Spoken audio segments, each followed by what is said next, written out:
Week 14 of the 2025-26 NBA season is over, which means it's time to run it back. This is Run It Back, NBA Week in Review. I'm Jose Salviati, editor at thepeachbasket.net, and this is the show where we recap the week that was in the NBA by sharing the only objective NBA power rankings anywhere. The stats standouts, that's the best to do it by average in the week that was. And then we take a look at viral news in the NBA in a segment we call Full Court Press, where we let AI scan the internet for all NBA press, and then we talk about one. Finally, we highlight the marquee matchup for the week to come. We start like we always do with the only objective overall top 10 NBA power rankings anywhere. You can read more about how we get to these rankings and see the entire list at thepeachbasket.net.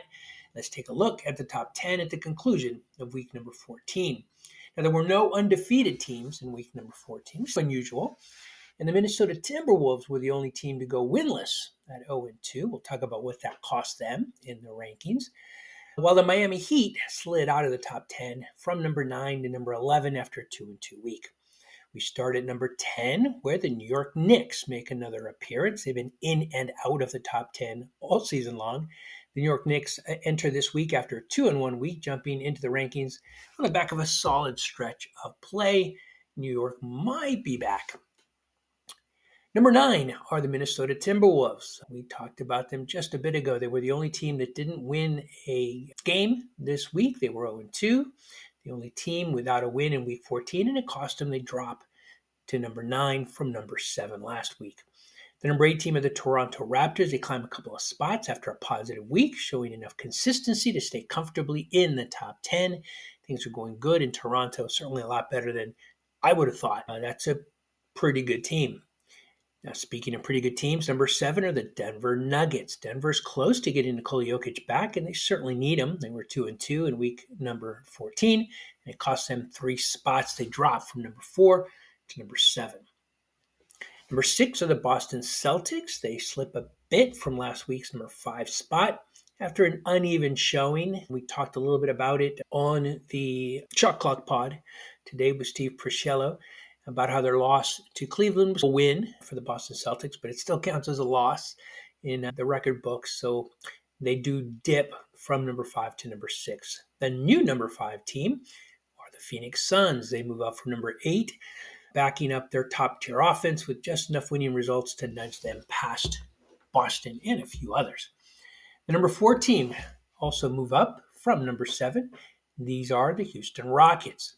They continue their steady rise, converting efficient play on both ends with another week of upward movement. It's been an up and down season for Houston, at least in terms of our rankings, but they have been consistently in the top 10, and they certainly deserve to be there. Another team that deserves to be here are the San Antonio Spurs. They come in number 3, same as last week. They hold firm, delivering another solid week, and keep them within striking distance of the top 2 teams. The number 2 team are the Detroit Pistons. They drop from number 1. After a slightly less convincing week, they're still the best team in the East, undeniably, and they are just a razor-thin margin away from the number 1 team, and that is the Oklahoma City Thunder. They move up from number 2 to number 1 this week to claim the top spot. But honestly, in our rankings, it is 1 and 1A, Detroit and Oklahoma City, but OKC takes the crown in week number 14. That's the objective top 10 list for week number 14. If you want to see where all 30 teams land this week, please visit thepeachbasket.net. Now let's shift our focus to the players. These are the best to do it by average in week number 14 of the 2025-26 NBA season. These are the best by average in shooting, rebounds, assists, blocks, steals, points, and game score for week number 14. We start with the best scorer, and he plays for the Oklahoma City Thunder. That's Shai Gilgeous-Alexander. He had 3 games and averaged an NBA best 39 points to lead everyone. Max Christie, the Dallas Maverick, also played in 3 games, and he led everyone with 5.7 three-point field goals made, including a really good game against his former team, the LA Lakers, in a loss. Shai Gilgeous-Alexander also led everyone with 15 field goals made. When it comes to rebounding, Jalen Johnson was the king of the boards.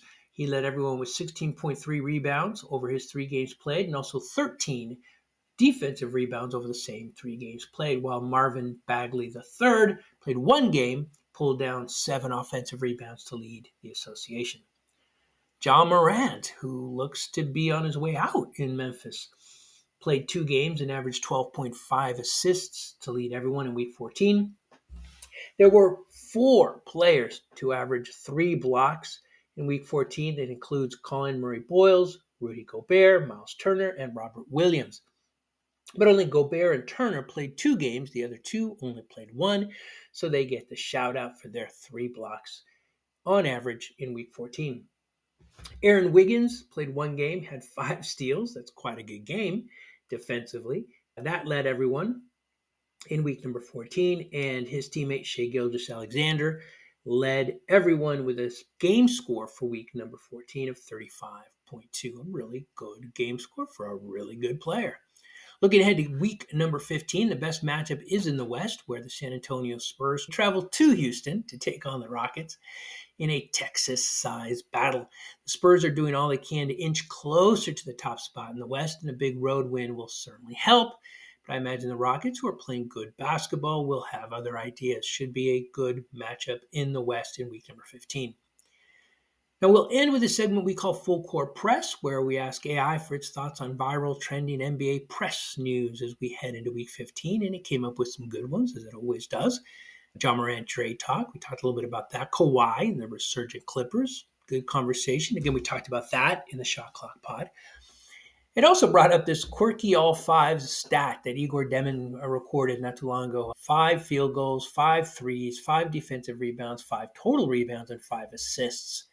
Quirky's not the right word, man. That's just silly. To count 5 total rebounds and 5 defensive rebounds, I think is cheating. Give me 5 assists, 5 rebounds, 5 steals, 5 blocks, and maybe 5 threes and no turnovers. Then you got yourself something.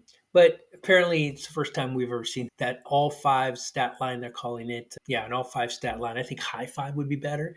Maybe a super cinco, but whatever. Somebody in the NBA stats department was bored, I think. So I want to focus on Ja Morant instead. It's an interesting story. Morant is only 26 years old. And you'd expect someone that age to be reaching their peak. But for Morant, who was not too long ago a possible face of the NBA and long been the face of the Grizzlies, the stories tell a different number, or rather a different story. In the 2025-26 season, Morant is averaging 4 points less a game, shooting a career worst in 2-point percentage, 3-point percentage, and effective field goal percentage.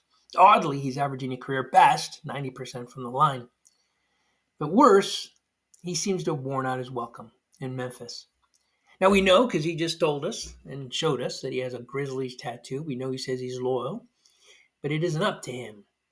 The Grizzlies have a decision to make. In the 7 seasons they have employed Morant, they've made the playoffs 4 times, losing in the first round 3 of those times. The Grizzlies and Morant, in a way, have been long on potential, but short on results. The question now becomes, is there a market for a player like Ja Morant? He's skilled offensively, to be sure. But again, he's having a bad season. Is it the start of the decline? Maybe a change of scenery is going to help him. That's no doubt what some teams are thinking. The big question, though, isn't his scoring. It's his defense, or lack thereof. Any team that takes him on is going to have a good defensive team around him. And in the right situation, Ja Morant might be able to flourish. Sad to say, but his time and his opportunity to flourish in Memphis looks to be coming to an end. That's it. Week number 14 of the 2025-26 NBA season is in the books. Join us again next week after week number 15 when we once again run it back.